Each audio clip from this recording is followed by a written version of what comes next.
Bon matin, Nouvel Espoir.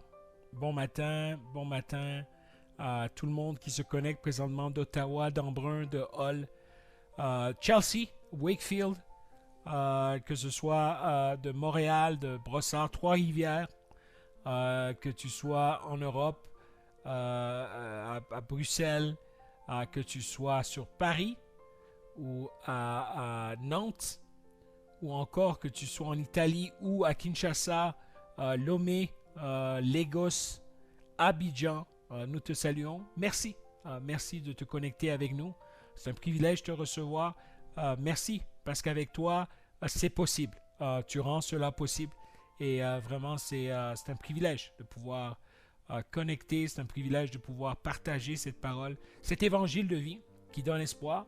Et j'aimerais saluer ce matin des gens qui m'écoutent d'Ottawa, comme Madame Thérèse Malvoisin, qui vient à l'église, Madame Jacqueline Gascon, et qui est là, ou Gisèle Gauthier qui est avec nous.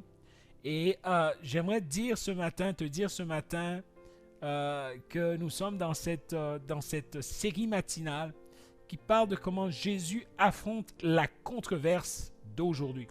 Nous avons dit que une question qui se pose souvent, c'est si je pouvais changer quelque chose, qu'est-ce que je ferais? Et on a vu depuis le début de la semaine que chaque minute que tu as un snack, que j'ai un snack, 360 personnes meurent de faim. 360 personnes. Tu pensais que le COVID était un gros problème, mais la faim est un gros problème aussi. Et je te propose que pendant que le gouvernement, Netflix, Hollywood sont en train de s'organiser pour pouvoir donner une réponse, Jésus propose une réponse. Nous avons parlé lundi de la pauvreté. Ensuite, nous avons parlé mardi de franchir la fracture raciale.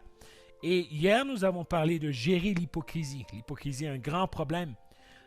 Et on a parlé de cela avec beaucoup de passion. Aujourd'hui, on va parler du respect de la femme. Respect de la femme. Il y a un gros scandale d'hommes politiques, que ce soit que j'ai entendu, qui a pris place dans notre pays ici au Canada. Il y a des scandales partout dans le monde. On entend parler de sex tape. C'est partout. C'est fou. C'est fou. Et moi, je suis toujours surpris de voir comment on condamne la femme. Vous savez, je sais pas pour vous, mais on condamne jamais cet homme qui, lui, abuse de la femme et tout ça. Tout le monde est rapide à condamner la femme.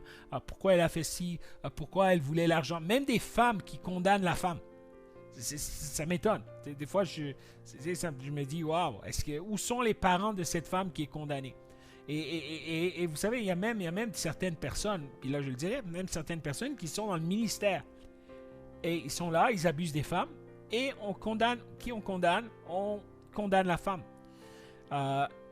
Mais j'aime Jésus, parce que Jésus n'est pas comme moi. Jésus n'est pas comme les autres hommes. Il n'a pas le cœur des hommes. Jésus veut apprendre aux hommes le respect de la femme. On va aller ensemble dans Luc 10, 38, 42. Il est écrit ceci. Comme Jésus était en chemin avec ses disciples, il entra dans un village et une femme nommée Marthe le reçut dans sa maison.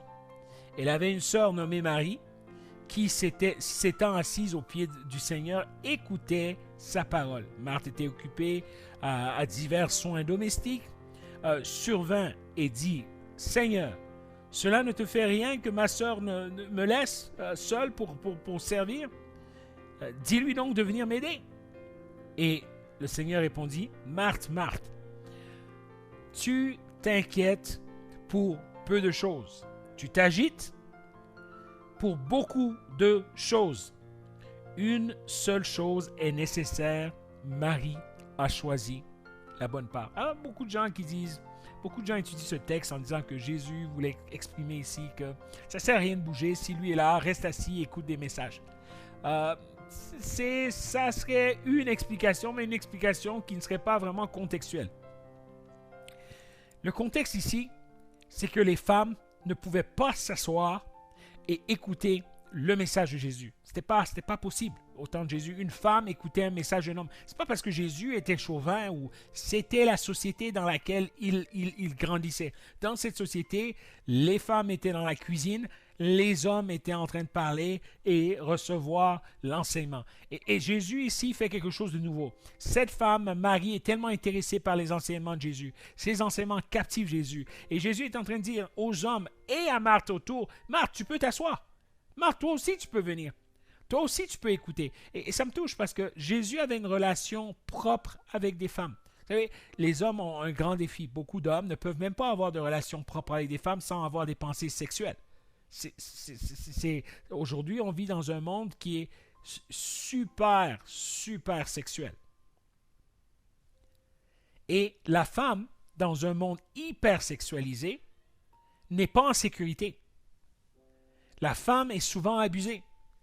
Et Jésus lui vient dire non. Jésus vient dire la femme mérite l'éducation. La femme n'a pas besoin d'être écrasée. La femme, elle est digne, elle a choisi ce qui est bon. La femme peut être connectée. Alors, moi, j'aimerais t'encourager. Et si tu es un homme, j'aimerais t'encourager à te poser des questions. Comment tu traites les femmes autour de toi? Hein? Il y a des hommes, même dans les églises, une femme commence à parler, elle commence à prêcher. T'écoutes plus. Une femme parle dans ton travail, t'écoutes pas. T'écoutes les hommes. T'as un problème. T'es chauvin, t'as un problème. Prie. Je te dis pas, je vais te changer.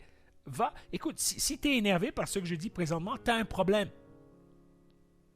Prends le temps de t'agenouiller et dis, Seigneur, fais-moi grandir. Il y a des gens qui ont manqué la bénédiction juste parce qu'ils n'ont pas écouté le conseil de quelqu'un. Prends le temps. Et pense. Okay, cette femme-là, aujourd'hui, c'est ta femme. Mais demain, ça peut être ta fille. Est-ce que tu veux que ta fille soit maltraitée? Alors, j'aimerais t'encourager, parce que dans le monde a besoin d'hommes qui traitent bien les femmes. Je répète, le monde a besoin d'hommes qui traitent bien les femmes.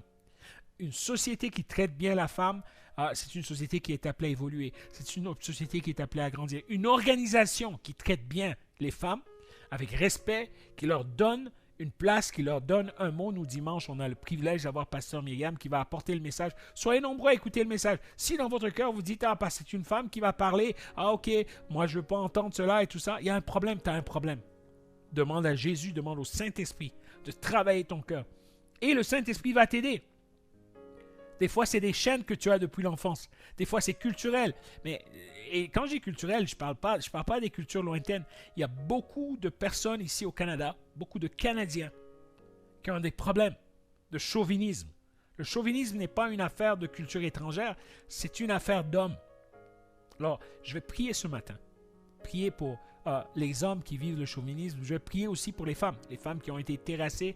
Je pense à cette femme, je ne vais pas citer son nom, cette femme qui a été abusée et qui a vécu l'abus pendant plusieurs années d'un leader. Et on va prier ensemble parce que l'Église a un message. Jésus a un message. Et j'aimerais dire aux femmes qui ont été abusées, même dans des églises, premièrement, pardon, parce que ces hommes-là ne représentent pas Jésus. Et deuxièmement, Jésus n'est pas comme ces hommes-là. Jésus n'est pas un abuseur. Jésus n'est pas là pour faire du mal. Jésus respectait les femmes. On va prier ensemble. Père Céleste, je te remercie parce que toi, tu confrontes notre problème. Tu confrontes notre péché. L'homme est mauvais. Dans la Bible, il est écrit, le cœur de l'homme est mauvais, mais ton cœur à toi est bon. Et Seigneur, toi, tu es venu afin de nous laver.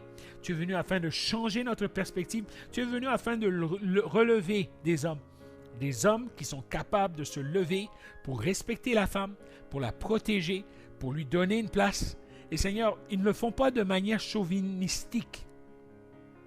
Ils le font de manière organique et naturelle. Parce que tout simplement, ils comprennent que la femme a autant de valeur qu'eux. Que la femme a sa place. Et Seigneur, je te remercie. Je prie pour cette dame qui est présentement dans ce lieu, dans un autre continent, qui a été abusée par un homme en pouvoir. Je prie, Seigneur Jésus, afin que tu lui donnes des moyens. Je prie afin qu'elle ait la protection nécessaire, que la justice lui soit rendue dans ton merveilleux nom. Et ceux qui aiment Jésus et ceux qui me suivent peuvent dire un grand Amen. Nous t'aimons. Sache, si tu es une femme, si tu es un homme qui écoute, nous t'aimons. Jésus t'aime. Jésus a un plan pour toi, un plan merveilleux. Et on se revoit demain à 7h.